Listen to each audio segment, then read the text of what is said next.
The boys of summer just keep on rolling as they win yet another series and, better yet, sweep another series. As they send the Chicago White Sox packing, and they pack them back to Chicago. I'm not sure actually if it's actually going to happen. I don't know if they're going to Chicago next or not, but I don't care. The Jays have now won 8 consecutive games, and they sweep away the White Sox at Rogers Center and are now 30-20 on the season. And my goodness, the Blue Jays offense exploded there in the bottom half of the 8th inning to expand the lead, and it just gave us all a breath of fresh air for so many reasons. Let's break this thing down. For the very first inning, top of the first, Alek Manoah gives up a couple of hits, walks the guy, bases loaded for Yusei Kikuchi, full count on Grandal, perfect slider from Manoah down in the inside corner, rings him up, strike 3, ends the inning, and after that inning, Manoah settles down and at one point set down like 16 consecutive batters, was lights out, and it allowed the Jays offense to kind of get in the swing of things. Bottom of the 3rd inning, Raimel Tapia leads off the inning, and he rips one down the first base line, stays fair, goes into the, kind of goes off the wall and bounces back into right field. But Tapia with the good speed flies into second base, safe. And the Blue Jays have a leadoff base runner, but hold on, the ball goes by and it goes to the wall, kind of where the ball boy is, maybe not that far down. But it goes to the wall, Tapia sees that, and he boogies the third, slides in safely. Now we got to get third with nobody out. And Raimel Tapia, I talked about it yesterday, how I'm loving what I'm seeing from Raimel Tapia, and he gets the first knock of the day for the Blue Jays. Through the first 2 innings, they hadn't really got much offense going against Johnny Cueto, but Tapia gets it started.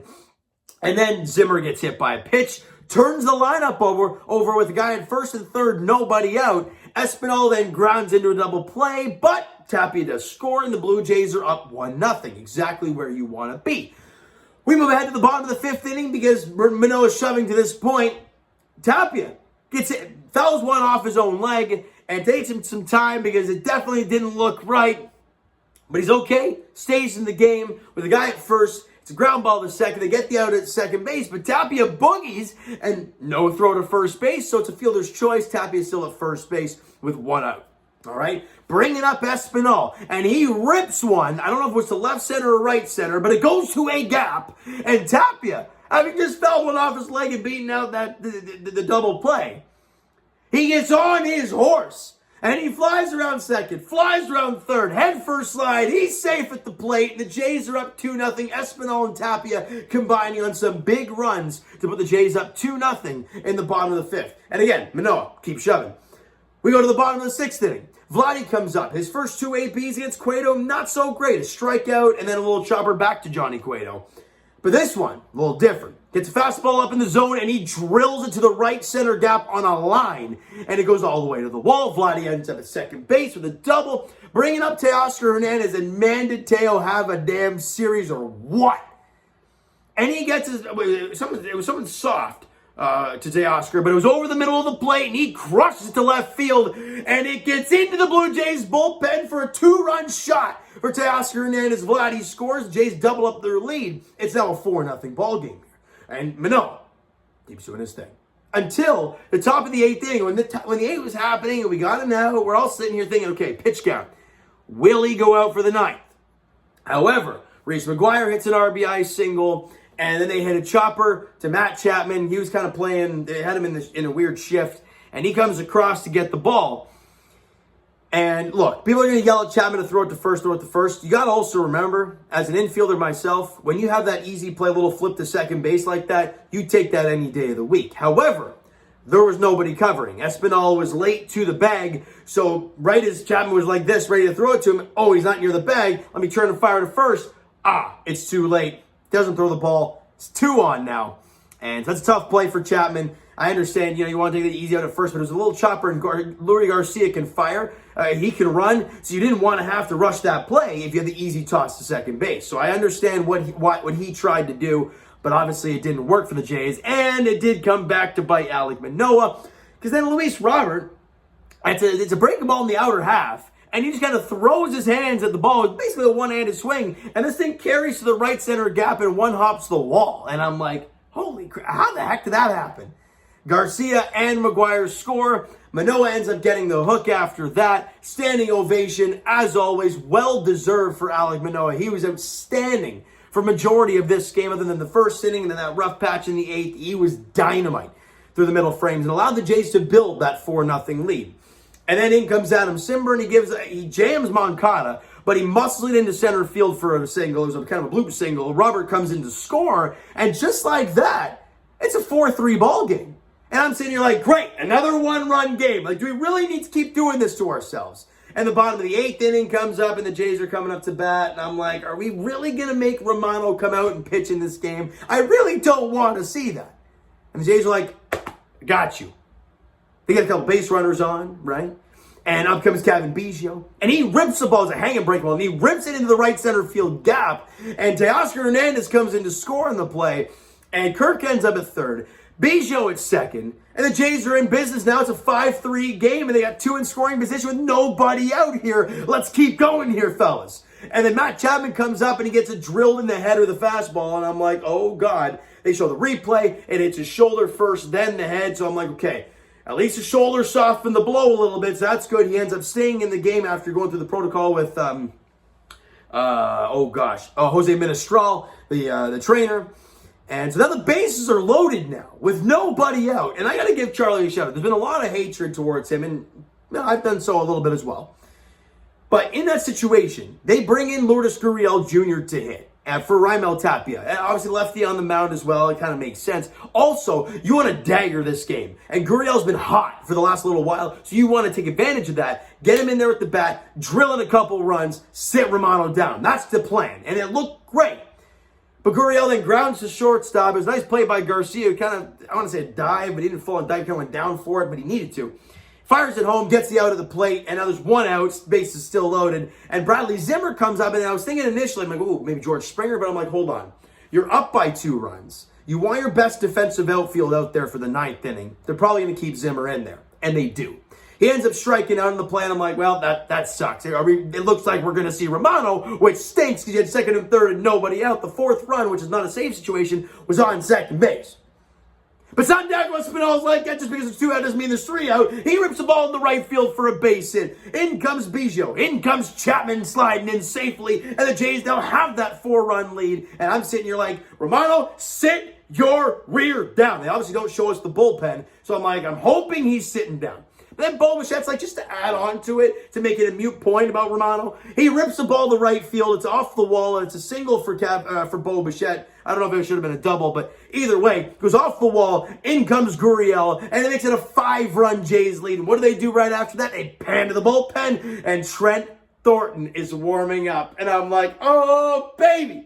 What a way to end off this series. Not only does the offense explode there in a big situation there in the 8th inning, where they capitalize a ton, with 3 really big hits, all with 2 out.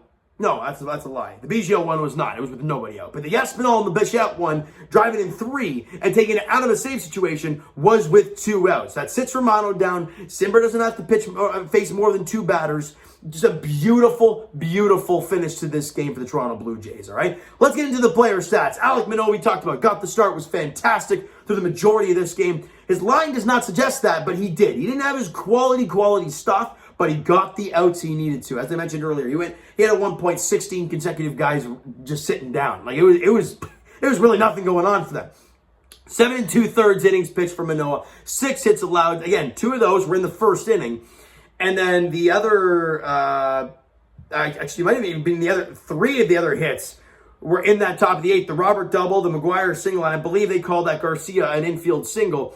So that's the case. 5 of the 6 hits happened in the first inning and the 8th, and there was 1 hit in between. He ends up getting up 3 runs all in that 8th inning, strikes out 5, and only walks 1 guy. Where did that 1 walk happen? That first inning. He had 1 hit in the 2nd, 3rd, 4th, 5th, 6th, and 7th. Those 6 innings of 1 hit ball, 1 base runner ball, insane from Alek Manoah. Really good job from him. Adam Simber, like I said, faced 2 guys, gave up the RBI single to Moncada, but got Jose Abreu to fly out in a big moment there. being the tying run at the plate, and he ends that 8th inning, and Trent Thorne going out there with a 5-run lead, goes an inning and walks one guy, but strikes out 2, and ends the ball game. So a really nice job bullpen-wise. You only used 3 pitchers. Simmer only faced 2 guys, so he's raring to go for the next game if he needs to. You didn't use Romano. You didn't use Jimmy Garcia. You used him yesterday. You didn't use David Phelps now. Beautiful, beautiful stuff, right? It's just magical what today was for the Toronto Blue Jays. Offensively, Espinal. I mean, he went 0 for 5 or 0 for 6 in a game or 2 ago. Don't worry about it. 3 for 5 in the game with 3 RBIs. And I believe, no, they weren't both. Yeah, we're both with 2 out. The double to score Tapia. I can't remember what it was, honestly. He gets the RBI ground out scoring Tapia. He gets the bottom of the 5th double to score Tapia. And then the 2-run single there in the 8th inning to score Biggio and Chapman. Some massive hits. All 3 of his hits were massive with runners in scoring position for Santiago, except for that 5th inning because he was on first base. But you guys know what I mean. Vladdy, look, 1 for 4 in the game, scored a run. Obviously, the ringing double in his 3rd AB. He did also walk once as well, so got on base 2 of the 5 times he came to the plate. Again, still not where we want him to be, but he had a home run yesterday, a double today. He walked today as well. So again, there's signs of it. But just gotta keep working at it for Vladdy. Teoscar Hernandez, this guy's hot. He had a really good series against White Sox. I believe he had 2 hits in each game. Ended up with 6 in total, and he also walked a few times as well. 2 for 5 today, though. 2 runs scored, 2 RBIs on the home run. And Teo's got that average above 200. It's now in that like 210 range. So he's getting back to where he should be. And Alejandro Kirk, after going 0 for 5 yesterday, goes 2 for 3 today with a walk. So he gets on base 3 of the 4 times he came to the dish. And remember, Jays fans, they did both of these last 2 games where they scored 15 runs combined without George Springer. They beat Kopech, they beat Cueto, they beat Lucas Giolito in game 1. They made them all not look very good against this Jays lineup. It tells you the way these boys are feeling. Their at-bats are incredible. Absolutely phenomenal. Team overall had 12 hits in the game, 8 strikeouts, so not a bad ratio there. Now, the boys open up a 3-game set at Rogers Center against the Minnesota Twins. We don't know the deal with Correa and the COVID IL situation. He's on it right now. We just don't know when he's going to come off the IL. He might be there for game 1. I don't know. But the Twins are not playing good baseball. They're 3-7 in the last 10 games. They got walked off today against the Tigers. And now have to travel to Toronto. And the pitching matchups, look, they definitely favor the Blue Jays. They really do. Friday, tomorrow, and which I might be at that game tomorrow night. Yusei Kikuchi gets the ball for the Jays. We all know the way he pitched in the month of May. He was outstanding against Chichi Gonzalez. I didn't know this guy was still around, but I guess he is. He's going tomorrow for the whatchamacallit, Minnesota Twins.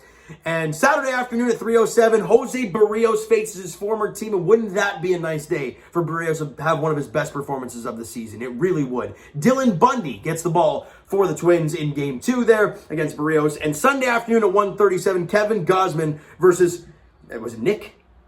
Bottom line, his last name is Smeltzer.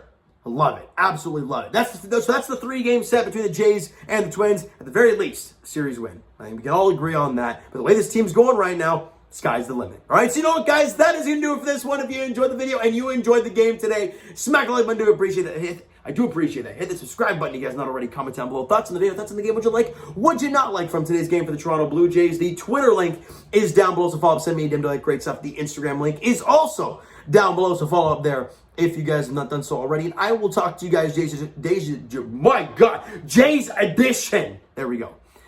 Tomorrow night, 7:07, first pitch at Rogers Center. Look, the video will be uploaded at normal time if I don't go to the game. But if I do, you guys know it'll be later than usual. 7:07, first pitch there at Rogers Center. Yusei Kikuchi versus Chichi Gonzalez is the pitching matchup in game 1 against the Minnesota Twins at Rogers Center tomorrow night. All right, so thank you guys so much for listening and watching. I hope you enjoyed the video and definitely the game today. We'll talk to you guys then.